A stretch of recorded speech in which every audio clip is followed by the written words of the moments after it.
Eto na naman po si nanay na meron pong baga chichika sa inyo, no? Hindi ko po to sinasabi upang i-discourage kayo. Pero gusto ko lang po na magising po tayo sa katotohanan na ang sweldo po dito sa Facebook Reel ay hindi po ganoong kalaki.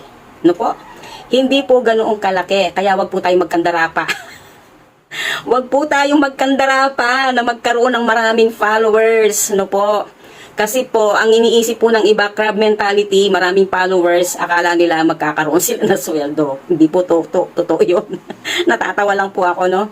Sa totoo lang po, ang sweldo po dito sa Facebook Reels ay para po kayong naghuhulog ng singkong kusing sa alkansya. Bakit ko po nasabi to? Kasi po karanasan ko na, no?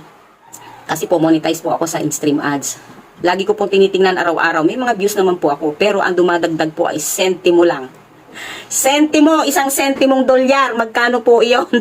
Hindi naman yung papalitan sa mga money changer ang isang sentimong dolyar.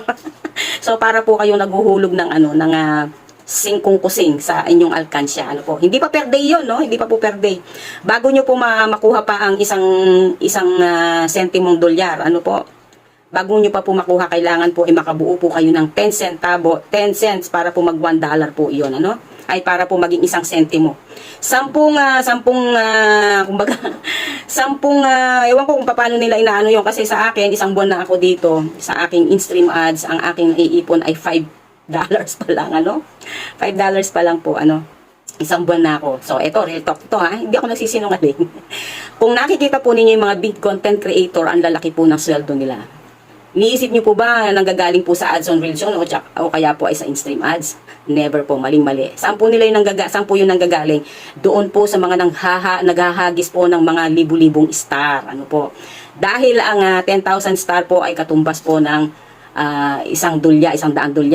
Kung mahagisan ka po ng maraming star, kasi po isang bagsakan, isang tao lang 5,000 star po ang ibinibigay. What more po yung iba? So yung po, doon po nanggagaling lahat ang kanilang kinikita na 6 digit or 5 digits na pera po. Doon po sa star, hindi po sa ads on Reels at saka sa in-stream ads. So yun lamang po ang katotohanan. Real talk po yan.